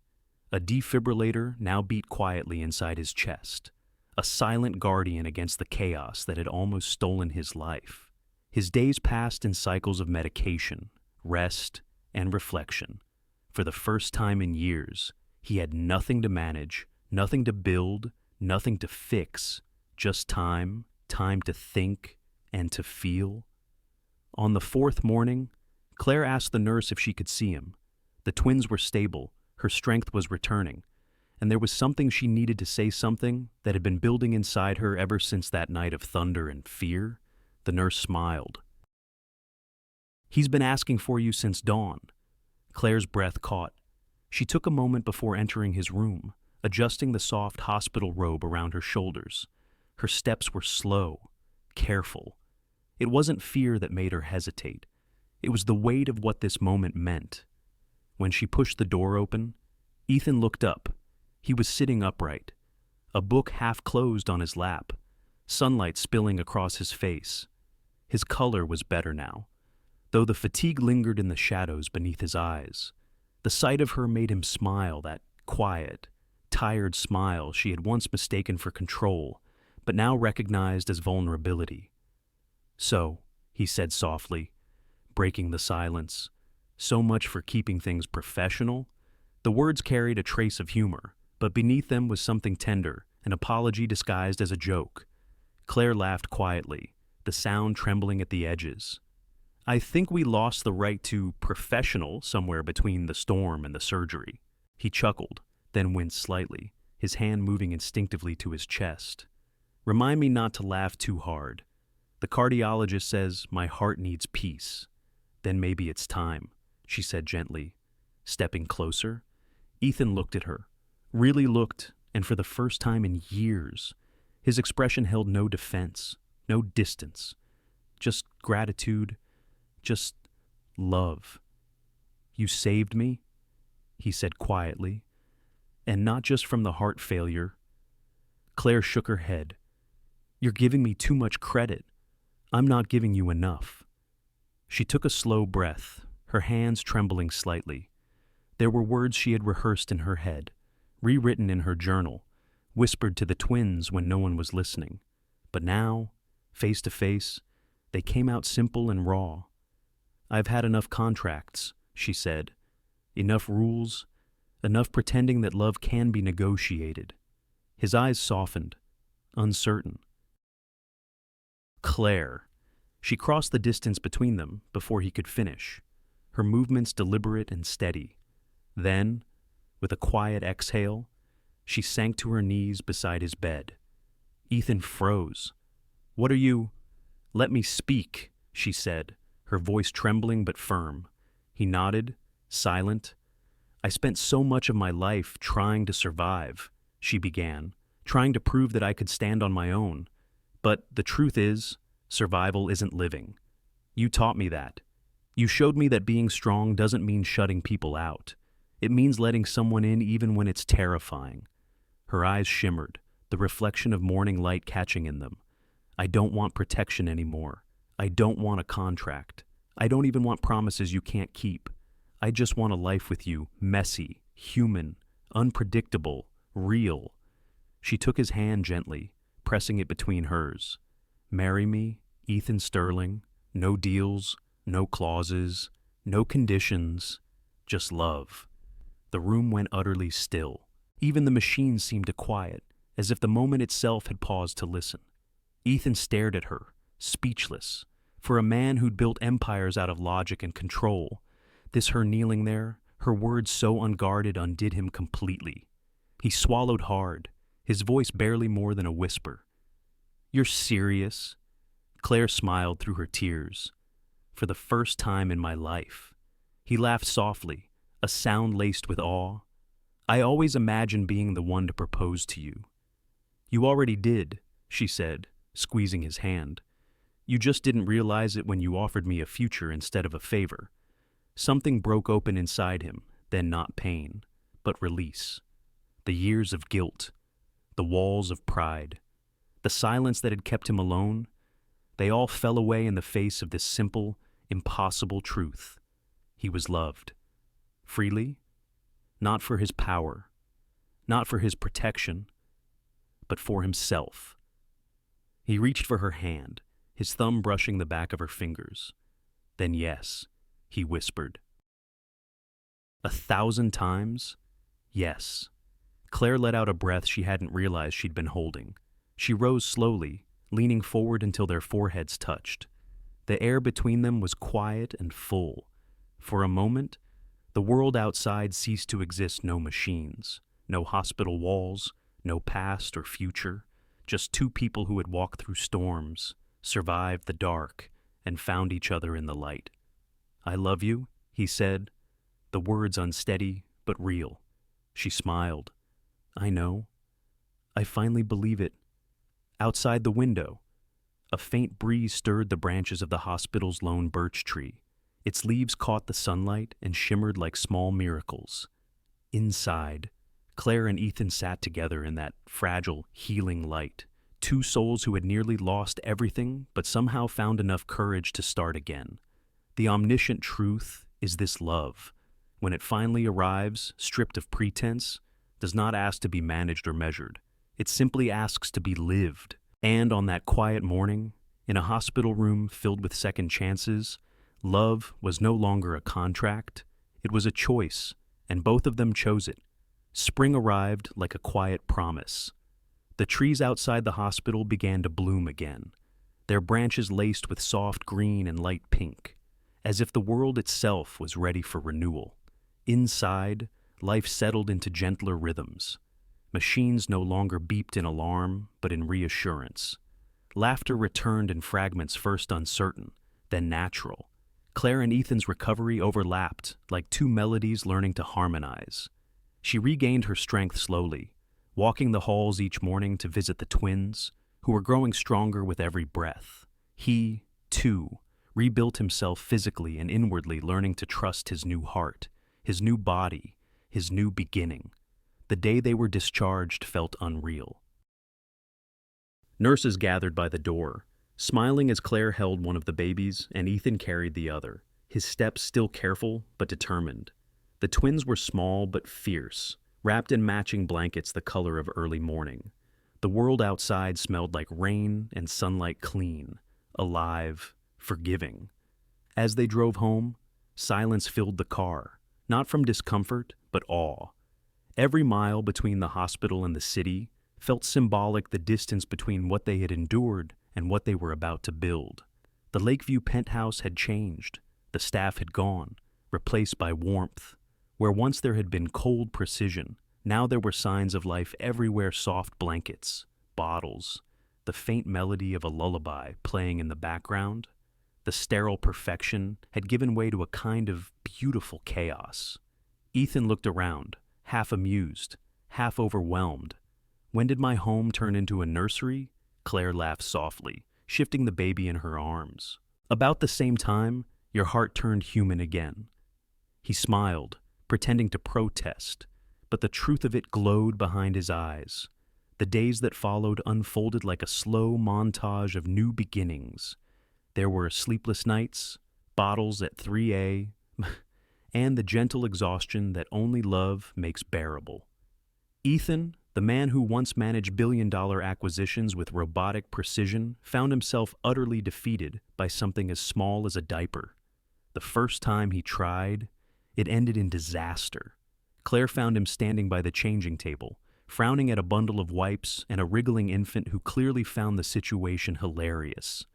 "I think he's laughing at me," Ethan muttered. "He's learning early," Claire teased. "Humility builds character." Ethan gave her a look of mock indignation, then smiled in surrender. "You're enjoying this, aren't you?" "Every second. It wasn't all humor, of course." There were nights when exhaustion pressed hard against their patience, when one twin cried just as the other fell asleep, when Ethan's chest ached faintly and Claire's fears resurfaced like shadows in the quiet. But somehow, through each small trial, they found rhythm, a partnership shaped not by duty, but devotion. Claire returned to her work gradually, managing her agency remotely from home. Her laptop sat on the kitchen counter between baby bottles and coffee cups. Ethan often found her there, half typing, half laughing as one of the twins cooed from a bassinet nearby. "You know," he said one afternoon, leaning against the counter, "you're still the most formidable CEO I've ever met." She looked up, amused. "Flattery won't get you out of laundry duty." "I was thinking more along the lines of partnership," he said, reaching for her hand. "Different kind, different contract." Claire raised an eyebrow, smiling. "No more contracts. Remember?" He grinned, his eyes softening. "Right. Just love." That night, after the twins had finally fallen asleep and the house settled into its rare quiet, Ethan sat by the fireplace with a folder in his hands. The last remnant of the old world, the original contract. The document that had once defined their boundaries, now meaningless in the face of everything they had survived. Claire joined him on the floor, tucking her legs beneath her. "What's that?" she asked, though she already knew. He turned the folder in his hands. the firelight dancing across the embossed letters, agreement between Ethan Sterling and Claire Whitmore. I kept it, he admitted, not because I wanted to, but because I didn't know how to let go. It was my way of pretending control over something that was never meant to be controlled. He looked at her, his expression tender, vulnerable. But we don't need this anymore. Claire nodded slowly. No, we don't. Ethan tore the first page, the sound sharp and satisfying in the quiet room. Then another, and another. Each tear seemed to release something unseen, fear, pride, the last residue of distance. When he was done, he tossed the pieces into the fireplace. Flames caught quickly, curling the paper into ash. The room glowed with soft orange light, reflected in Claire's eyes. She rested her head on his shoulder. You know, she murmured, for a man who once built his life on contracts, this is pretty symbolic. He chuckled. Consider it the best deal I ever broke. They sat in silence for a while, watching the embers fade into gold. The twins stirred faintly in the next room, and Claire rose to check on them. Ethan followed, leaning against the doorway as she soothed the babies back to sleep. It struck him then, the quiet miracle of ordinary life. The laughter, the noise, the sleepless nights, all of it a far cry from the sterile perfection he once prized. This was chaos. Yes, but it was home. He whispered, almost to himself. We did it. Claire turned, smiling softly. No, we're doing it every day. The omniscient truth is this love doesn't rebuild life in grand gestures. It rebuilds it in small, human moments, in shared coffee cups and mismatched socks, in laughter at midnight, in learning to live without fear, and in that penthouse once a monument to solitude, now alive with warmth. Ethan and Claire found what they had never dared to imagine: peace. The contract was gone, but its ashes glowed faintly in the fire, a quiet reminder that sometimes, to begin again, you must first be brave enough to let the past burn. The months that followed unfolded like a slow sunrise, warm, steady, full of the kind of beauty that comes only after surviving the dark. The twins grew stronger, their laughter beginning to echo through the penthouse that had once been silent. Claire and Ethan had learned to live in rhythm, not perfection. Their life was messy. Yes, but it was alive. Ethan, for the first time, found comfort in the ordinary: morning bottles, midnight lullabies, a home that smelled of coffee and baby powder instead of polished marble and control. He no longer measured his worth in profits or quarterly returns, but in the sound of 2 tiny heartbeats against his chest. Claire, too, was changing. Motherhood had softened her, but it hadn't erased her fire. Her mind still buzzed with ideas. Her phone still lit up with messages from her marketing agency. In quiet hours, while the twins napped, she returned to her work, reviewing campaigns, mentoring her team, guiding her company from afar. She hadn't realized how much she'd missed it, the pulse of creativity, the satisfaction of purpose. Then, one afternoon, as sunlight spilled across her desk, an email arrived that made her pause mid-breath. Subject: a proposal from Andrew Collins. The name hit like an echo from another lifetime. Andrew Collins, investor, former partner, a man who had once believed in her ideas when no one else did, and who had, years ago, walked away when her husband's debt swallowed her company's future. She opened the message carefully. Claire, I've followed your agency's recovery with admiration. You've built something remarkable, and I think it's time to take it global. I'm offering to buy the company outright at a price that reflects its true worth. I'd like to discuss the details in person. Andrew Clare sat back, the words blurring slightly. It was, by any definition, a dream offer: financial security, expansion, recognition, everything she'd once fought for.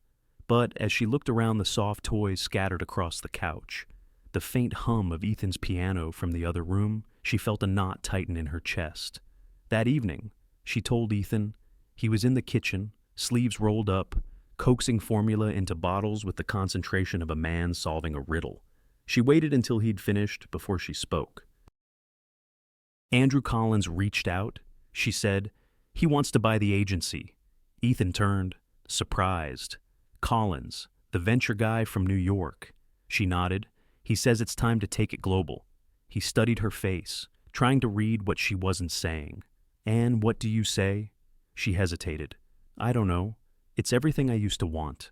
The recognition, the reach, but it would mean stepping away from the company, letting go of control, and it would mean time away from. She glanced toward the nursery, where one of the twins was beginning to stir. From us. Ethan finished quietly. They stood there for a long moment, the air between them heavy with unspoken truths. Ethan set the bottle down and leaned against the counter. You know, he said softly, a few months ago, I might have told you not to risk it. I would have called it impractical or dangerous, maybe even selfish. Claire smiled faintly. That sounds about right. He exhaled, a slow, thoughtful breath. But I've learned something. Love that asks you to shrink isn't love. It's fear dressed as devotion. She looked up, startled. He continued, his voice steady but gentle. You don't owe me smallness, Claire, or safety. You built something incredible before I ever came into the picture. And if you want to keep building, you should do what makes you proud, not what keeps you close. The words sank deep, quiet and transformative. It wasn't permission, she didn't need that. It was understanding, the kind of love that doesn't hold, but releases. Claire felt tears sting her eyes. You mean that I do? He smiled. Because I've seen what happens when people trade purpose for comfort. I did it for years, and it nearly killed me. For a long moment, neither spoke. The twins' soft breathing carried from the next room, a gentle reminder of how far they'd come. Claire crossed to him, resting a hand on his chest. You know, for a man who once lived by contracts, you're getting very good at letting things go. He chuckled. I'm learning from the best. That night, after the twins were asleep, Claire sat by the fireplace, the same one where they had burned their old contract months before. The flames danced low, steady. She thought about the years she had spent defining success by how high she could climb, how much she could prove. But maybe freedom, she realized, wasn't about escape. Maybe it was about balance. She picked up her phone and opened Andrew's message again. Her fingers hovered over the reply button. Dear Andrew, she typed, thank you for your generous offer. I'd like to meet to discuss possibilities, but not to sell. I believe in what I've built, and I believe in leading it on my own terms. She reread it, then smiled and pressed send. When she told Ethan the next morning, he simply nodded. That's the Claire I fell in love with. Independent, she teased. Unapologetic, he corrected. And brilliant. She laughed, leaning over to kiss his cheek. You're not intimidated. Terrified, he said, but proud. The omniscient truth is this love and freedom are not enemies. They are mirrors. Each reflects the strength of the other. When we are loved well, we grow. When we grow, we love better. And in the warmth of that home, with two small miracles giggling in the next room, Claire Whitmore understood what every woman eventually learns, that love should never be a cage, and that independence, when shared with grace, can be the truest form of partnership. Outside, spring rain began to fall again, soft, rhythmic, cleansing, and for the first time in a long time, the sound didn't remind her of storms. It sounded like possibility. A few weeks after Claire sent that email, the one that politely but firmly declined Andrew Collins' buyout offer, a quiet certainty began to take root in her heart. For the first time in years, her decision hadn't been driven by fear, survival, or obligation. It had been made from a place of strength, of choice. She hadn't just protected her company, she had reclaimed her identity. Not as Ethan Sterling's wife, not as a mother defined by her sacrifices, but as Claire Whitmore, the woman who had learned that freedom and love could not only coexist, but could strengthen each other when held with care. Spring stretched into early summer, and their home filled with laughter and movement. The twins were growing fast, two small whirlwinds of energy and joy. Ethan, still recovering but stronger than ever, had turned their backyard into a playground soft grass, a wooden swing, and a tiny sandbox that seemed to collect as much sand as it scattered. Claire often worked from the patio, laptop open beside her coffee, the gentle sound of her children playing in the background. Her company had not only survived, it had flourished. The press now spoke of Whitmore Creative as a model of resilience and innovation, and though Ethan's name carried weight in business circles, Claire never used it. Her success stood on its own. Ethan noticed that, and he admired it. One afternoon, as sunlight filtered through the birch trees, he came out with 2 cups of coffee and placed one beside her. "For the CEO," he said, a teasing glint in his eyes. She looked up and smiled. "You make a decent assistant." "I'm learning humility," he said, lowering himself into the chair across from her. "It's easier when I'm working for someone I actually respect." They shared a quiet moment, the kind of stillness that comes not from absence, but from peace. Claire closed her laptop, studying him. There was a softness to his face now, a gentleness that had replaced the old sharpness of control. The man who once ruled boardrooms with precision now spent his afternoons building toy airplanes and reading bedtime stories that always ended in laughter. "How's the heart?" she asked. He smiled, beating for all the right reasons. She laughed, shaking her head. "That's terrible. Sentimental," he corrected. "There's a difference." That evening, after the twins had fallen asleep, Claire wandered into the garden. The night was warm, the air scented with lilac and fresh grass. She stood barefoot on the lawn, looking at the soft glow of lights along the path. Ethan found her there, hands in his pockets, watching her quietly before joining her. "You've been busy," he said, "trying to balance it all." She replied, "Motherhood, work, sanity, it's a full-time act. You're doing it beautifully." She turned toward him, the corners of her mouth lifting. "You really think so?" "I don't think," he said softly. "I know." The silence that followed wasn't empty. It hummed with memory. The long road behind them, the contracts and storms, the nights of fear and the mornings of forgiveness. Everything they had endured had led to this, not perfection, but understanding. Ethan took a deep breath. "You know, I never imagined my life would look like this," he said. "No meetings, no headlines, just this." "Do you miss it?" she asked. He shook his head slowly. "No. For the first time, I feel like I'm actually living it." She smiled. "That's the thing about second chances. They rarely look like the first." There was a quiet stillness in the garden, then a kind of reverence. And suddenly, Ethan's expression shifted, thoughtful. "You know," he said, "we never had a real wedding. Not one that wasn't tangled in business and fear." Claire tilted her head. "No, we didn't." He smiled faintly. "Maybe it's time we fix that." Before she could answer, he reached into his pocket and pulled out a small ring box, the same one from the hospital, worn around the edges. "But this time," he said, "no contracts, no expectations. Just a promise to keep choosing each other again and again." Her breath caught. "Ethan!" He stepped closer, his voice steady but tender. "Claire Whitmore, you've taught me that love isn't control and freedom isn't distance. It's the space we give each other to grow. And if you'll let me, I'd like to spend the rest of my life growing beside you." Tears welled in her eyes, not from sadness, but from the quiet, overwhelming gratitude that comes when life finally feels right. "You really are terrible at timing," she whispered, laughing through her tears. "The twins will wake up any minute." "Then let's make it quick," he said, smiling. She shook her head, laughing softly. "No, you had your proposal. It's my turn now." He blinked, surprised. "Your turn," she nodded, stepping closer until their hands met. "Ethan Sterling," she said, her voice trembling with emotion. "You once asked me to carry your future. I did. But now, I want to build it with you not as a contract, not as an obligation, but as a choice. So, yes, I'll marry you, again, freely, and this time I'll keep my own name. He smiled, eyes glistening. You found your freedom, he whispered, and you still chose me. Claire leaned forward, resting her forehead against his.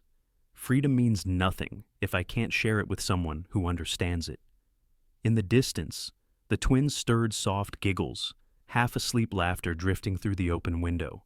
The sound made them both laugh quietly.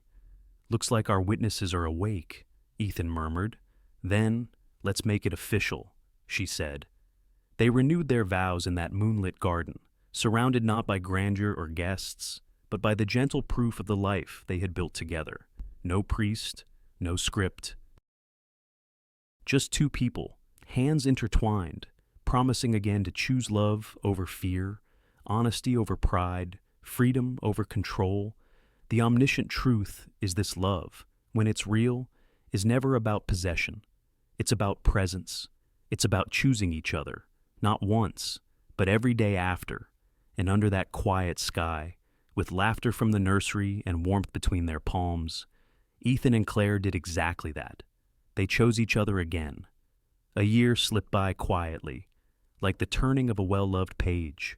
The storms had long passed, leaving behind the kind of peace that only comes after surrender.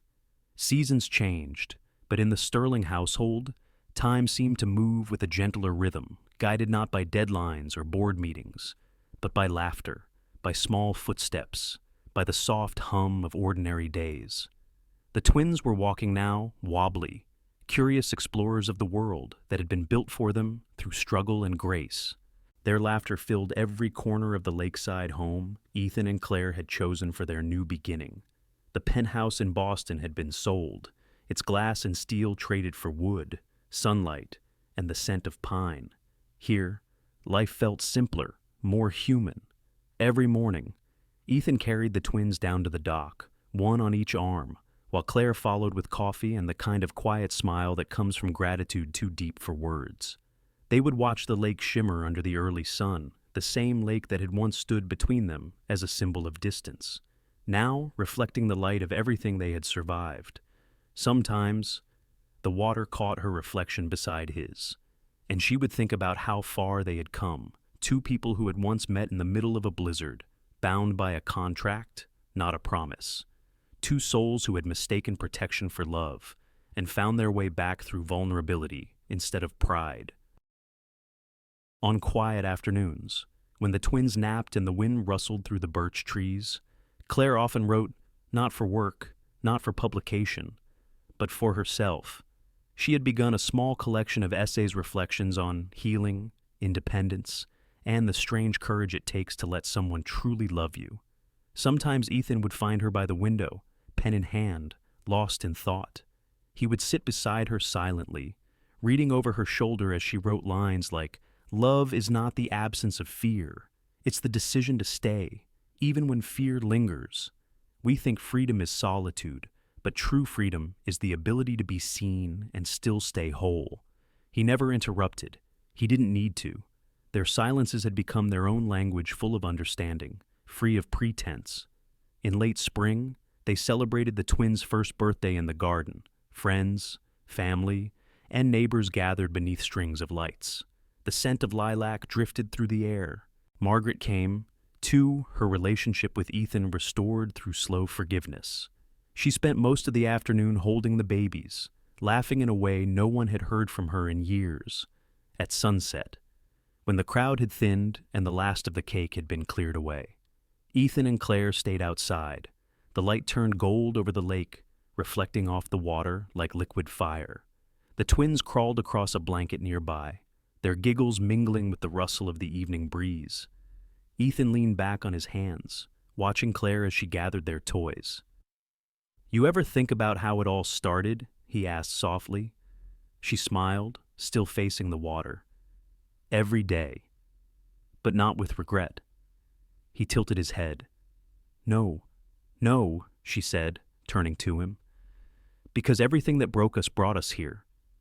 Every storm, every silence, every mistake. They were all just directions. leading us home. Ethan reached over and took her hand, his thumb tracing the small silver band she still wore, simple, elegant, chosen by both of them during their second ceremony. "You know," he said, "sometimes I still wonder if I deserved all this." Claire looked at him, her voice quiet but certain. "You didn't have to. You just had to choose it." He smiled then, the kind of smile that comes when a truth finally settles in your bones. The twins began to fuss softly, tired from the long day. Claire gathered them up, one in each arm, pressing her cheek to their hair. Ethan rose, took her free hand, and together they walked toward the house, their silhouettes framed by the dying light. That night, after the twins had fallen asleep and the house had grown still, Claire stepped out onto the porch. The moon reflected on the water, gentle and steady. She wrapped herself in a shawl, her thoughts drifting not toward the past, but toward the meaning of it all. If this were a story, she thought, it might have ended with the wedding, or the birth, or the victory. But real love doesn't end in triumph. It continues in the quiet work of every day. She took a deep breath, the cool air filling her lungs. And in that moment, she began to speak softly, almost like a prayer. "There was a time when I thought love meant losing myself, when I believed I had to earn it, or deserve it, or measure it against sacrifice. But I've learned that love, the kind that lasts, doesn't ask for ownership. It asks for presence. I used to fear being loved the way it exposed me, the way it demanded truth. But love, I've found, is not a risk. It's a return, a homecoming, a remembering of everything you were before the world taught you to be afraid." She paused, her eyes glimmering in the moonlight. Inside, she could hear Ethan humming softly to one of the twins, the sound low and steady. "He once promised me no feelings, just a contract, just survival." But love had other plans. It broke every rule we wrote. It asked for everything and gave even more in return. Her voice trembled slightly, but her smile held steady. "He promised no feelings," she whispered. "But in the end, love was the only promise we ever kept." The camera of life would pull back here, the image widening to show the quiet house by the lake, light glowing through its windows, laughter lingering like a gentle echo. The family that had been born not from perfection, but from grace. Sunlight shimmered on the water. Just as dawn began to touch the horizon, the beginning of another ordinary, beautiful day. And the omniscient truth, the one she had finally come to live by, whispered through the stillness like wind through birch leaves. Love, when it is real, asks for nothing but honesty. It grows without condition. It stays without demand. And it heals everything it touches. Slow fade to silence. Soft pause. Then only the sound of the lake, calm, endless, alive. In the end, he promised no feelings. Just a Baby isn't just a love story. It's a story about what it means to be human. It reminds us that even the strongest walls cannot protect a heart that was made to feel. Love is not a transaction, nor is it a weakness. It is a choice we make again and again, even when it scares us. For many of us, life teaches caution to protect our hearts, to stay safe behind rules and routines. But the truth is, growth only happens when we let others see who we really are. Like Ethan and Claire, we learn that vulnerability is not the opposite of strength, it is the very source of it. So, wherever you are in your journey, remember this. It's never too late to start again, to forgive, to open your heart, even after loss. Because love in all its imperfect, unpredictable ways is what keeps us alive, young at heart, and endlessly human. And when everything else fades, love is the only promise worth keeping. Thank you so much for spending your time with Shining Stories today. If this story touched your heart, if it reminded you that love, forgiveness, and second chances still matter, please take a moment to like this video, share it with someone who needs a little hope, and subscribe to our channel for more soulful stories like this one. Every click, every comment, every share helps us keep bringing these heartfelt journeys to life. Until next time, Take care of your heart. And remember, there's always light waiting, even after the storm.